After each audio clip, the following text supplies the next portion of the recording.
Alpinist Singh, and welcome to Check Please, the show where regular people from all over Chicago recommend and review their favorite restaurants. So this is how the show works. Every week we have 3 guests. Each recommends his or her favorite spot, and the other 2 go to check them out to see what they think. This week, political consultant Patrick Fingston doesn't mince words. He says for Chicago spin on classic American fare with service that makes you feel right at home, you've got to check out his favorite spot. But publicist Michael Corrigan wants to tell everyone about his pick. He says for innovative Indian dishes with an adventurous twist, his beloved spot is a true neighborhood jewel. But up first, Professor Samina Hadi-Tabassum says she could wax poetic about the rich taste and lively vibe at her spacious spot. She says for a Japanese steakhouse experience that will seduce you with a fantastic flavor, ride into River North and stop at Roka Akor.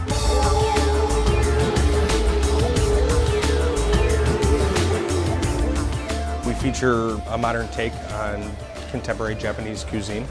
We have an open kitchen where first thing you see when you walk in the door here is our wood-burning grill. You can't go wrong with any of the steaks that we feature here. Everything is prime or Japanese Wagyu cooked on that grill. Anything that comes off that grill is outstanding. Half of our kitchen is comprised of our grill and hot food. The other side is our cold plates and small dishes. Everything from maki rolls to sashimi and nigiri. This is traditional Japanese, just the most modern take you can have on it.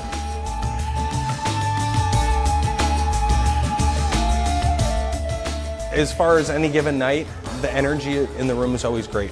The sights, the smells, we have floor-to-ceiling windows, so you get a little bit of the neighborhood here. It's just a lot of fun. As everything's moving, you see the kitchen moving at full speed, you see our team in the front of the house taking care of our guests, and like I said, you see us having fun as well.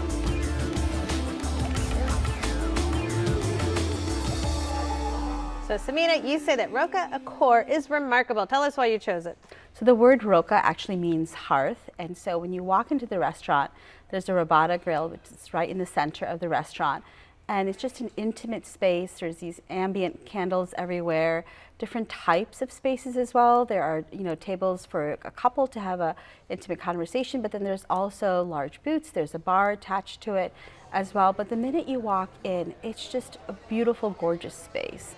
There are wonderful cold plates and hot plates. So I love the octopus that they have there with the squid ink. We get seared scallops there that are just absolutely delicious. They're just succulent and juicy. And we also get the lamb cutlets there. We also got a wonderful side dish of Brussels sprouts.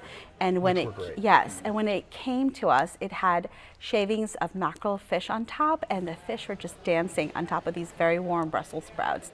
I love their mocktails and cocktails, a wide range of drinks. They have a wide range of desserts.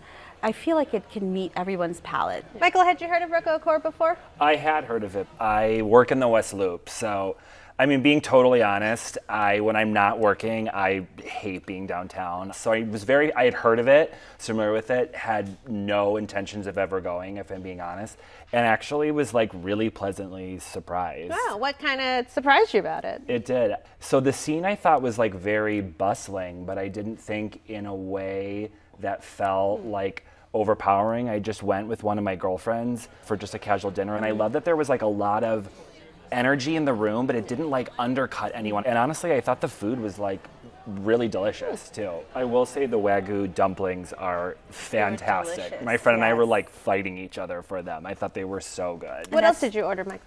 I actually had the fish, which I thought was delicious. I had the black cod. I thought it was light, just the right amount of sear. Serving size was perfect. We also had the chocolate cake thing for dessert, and it was, I thought, warm and gooey, but it had peanuts in it too. And I thought that was delicious. Pleasantly surprised. Pleasantly surprised. Right. I think that's what's great about Chicago. Sometimes you can have a place that you're I will never go there, and end up loving it. Patrick? Love-hate relationship. There are 100 great sushi places in the city and 100 great steakhouses in the city.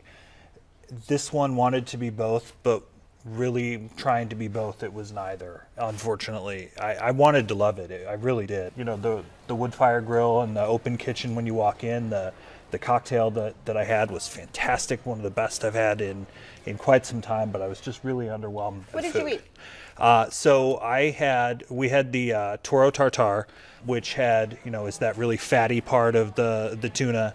And the only salt you got was from the caviar. It was just dying for salt. I thought the tempura was a little underwhelming. My wife loved her sushi. I wasn't crazy about it. And then What did she get? She had a scallop dynamite roll, which had some crab inside the rice and a little thin piece of scallop on top. She liked it. I'm wondering where the scallop was. Well, a Japanese steakhouse is different from an American steakhouse, right? So the meat is different, the portions are different, it's cooked differently. So I think when you look at seafood and steakhouse, it's a Japanese place. It's not an American seafood and steakhouse. Well, let's talk about steak, shall we? Okay. Okay. I had the 12-ounce prime ribeye. It was tough and gristly and The cow did not come through that day. The cow did not come through that. And Did you mention it to the server? I'm not the send it back kind of guy. Okay. I don't like to be that kind of guy. If that's how they cook it, that's how they cook it. And if that's how it comes out, that's how it comes out. Our server was fantastic. We went on a Saturday night and everyone was really kind and really wonderful, and we had a great server, and it was really a really great experience in terms of service and where you were too. It was a really beautiful space. So, I mean, I sometimes get almost like decision paralysis at a place like Roka. I'm like, do I want the steak? Do I want, the maki? Like, so what would you recommend is a good way to experience Roka Akor? I think you should go there with your friends, and I think you should try a little bit of everything. Try a cold plate, try a hot plate, try maybe one or two entrees, and definitely get drinks and desserts as well. So it's a good way to just go out with the group and share a bunch of things. Would you agree, Michael? I would totally agree.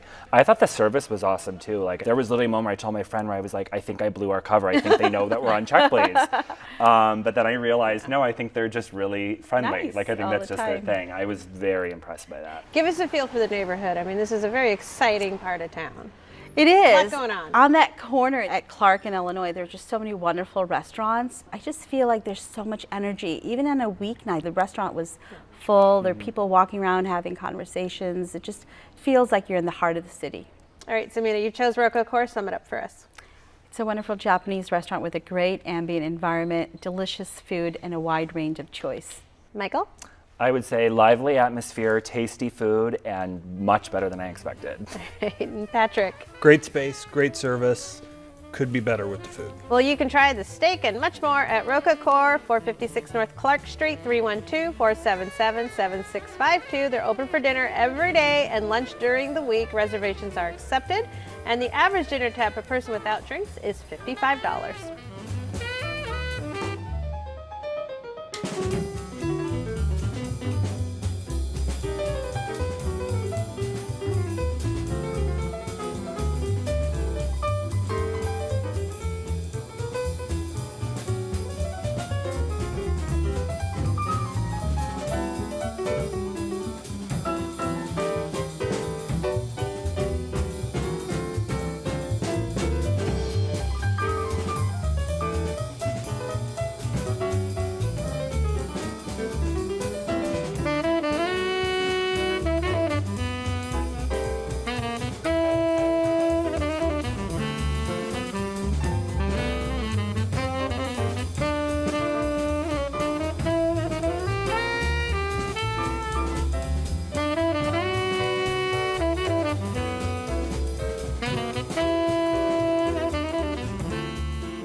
Michael Corrigan says, in a city where there's always a hot new restaurant to check out, he was thrilled to find a place in his own neighborhood that deliciously surprises him every time. He says that for infinitely interesting Indian-inspired plates in a cheerful space, head to Edgewater and make your way to Mango Pickle.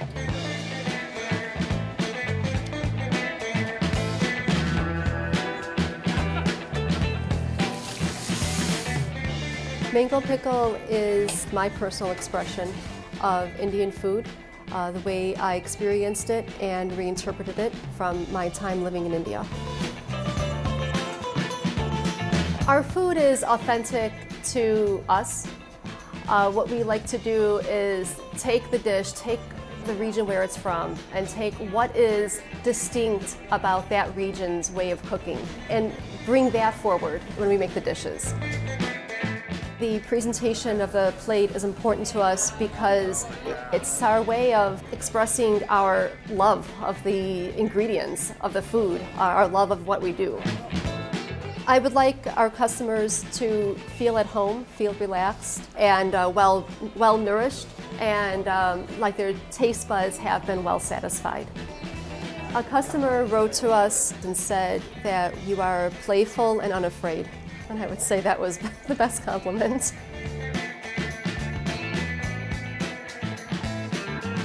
So Michael, you say that mango pickle is magnificent. Tell us why you chose it. Absolutely love it. So I do. I live in the neighborhood, and I feel like before I had heard about mango pickle, like you always go down to like Argyle Street or Bryn Mawr or Clark Street in Andersonville. That stretch of Broadway just like doesn't get a lot of action, not a ton of street traffic. So when I read about it and we tried it out, I absolutely just fell in love with it. I feel like it's really rare to have a spot that feels both neighborhoody and like come as you are, casual, but also just chef-driven, doing really cool, inventive things, and then also just has like beautiful presentation. I mean, it is, like a buzzy restaurant. It's the Michelin Bib Gourmand, whatever. I don't even know what that is fully, but I know it's fancy. Chef Marissa is actually of Italian heritage, but her husband is, she married into the culture. Her husband is from India, and they actually lived in India for almost 10 years. And so she, taught herself Indian food, but sort of just modern, more upscale interpretation of these Indian flavors. I know that they change their menu a lot, but like on this particular visit, what did you have? We had the paneer to start, which I thought was absolutely delicious. We also had the samosa, which I loved. We had the lamb belly. We had pork vindaloo too. Did you like the pork vindaloo? I did. I thought it was delicious. I feel like just the right amount of kicks. And then we had the coconut dessert too, which I thought was great. Delicious. And I'm not a big coconut person either, and I loved it. Well, Samina, you're no stranger to eating food. What'd you think? Well, when I heard of the name Mango Pickle, I thought it was going to be this Proustian moment where I was going to walk in and I was going to have food that I grew up with. Not the case. When I walked in, it was a bit kitschy. The environment looked familiar to many of the Bombay restaurants. You'll see posters of Bollywood stars. There's Indian music playing. But it really is an experimental restaurant. We had ordered the unwrapped samosa. When I think of samosa, I think of a triangular treat. Not the case. Out came this giant wheel, and it had the breading on the side, and it had squash as the middle. I did love the flavors, but it was just too deconstructed for me. It was too far apart. Too far apart for me. And then we ordered the walleye, which was delicious. And we had the saag paneer, and then we also had the lamb bun. So it was just like morsels of lamb in a pastry, and then it was topped with arugula. So very different from what I thought it would be. But the portions were not enough for us, and we felt really hungry afterward. Well, we had the samosa too, and I really enjoyed it. I guess I didn't care about the authenticity of it necessarily. Like Michael, I'm not an experienced Indian food eater. I'm the buffets with the panak paneer and tandoori chicken. And that said, I know what tastes good, I know what doesn't taste good, and there were hit and miss things here. There were some very good dishes and some dishes that I was wondering what it even was. So what did you have? We started with the samosa that I thought was very good. It did have a little spice to it. The pork vindaloo, along with the naan bread, were the highlight of the night. My favorite too. Was it really spicy though? Because vindaloo is a go-in dish actually, and it's got vinegar in it, so it's like spicy, vinegary, really intense. It was a sweet and spicy combination. If it wouldn't have been inappropriate in public, I probably would have been licking the serving dish to I was finish it. literally thinking the same thing. It was that good. The vindaloo guy. But it came. We also had a mustard green saag with it. And that was a 180. It was bland. We ordered the saag as well, and the saag was pureed into this kind of creamy texture at the bottom.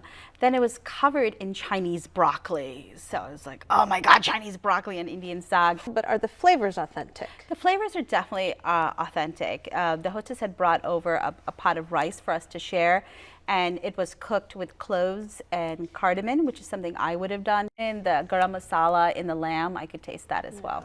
Michael, you had mentioned something about mango pickle for all the accolades they're getting and the write-ups, that a lot of people still don't know about it. Yeah, I still feel like it has a little bit of like an under the radar like buzz to it too, you know, so I feel like especially if you want to go up to Edgewater or if you were in the neighborhood, you absolutely need to try this place out. All right, Michael, you chose mango pickle. Sum it up for us. I would say inventive, inviting, the crown jewel of Broadway in Edgewater. Patrick. If you're going to go, get the pork vindaloo. All right. Samina. It was a little too experimental for a native. All right. Well, you can try the pork vindaloo and much more at Mango Pickle, 5842 North Broadway, 773-944-5555. They're open for dinner Wednesday to Sunday. Reservations are accepted. And the average dinner tab per person without drinks is $30.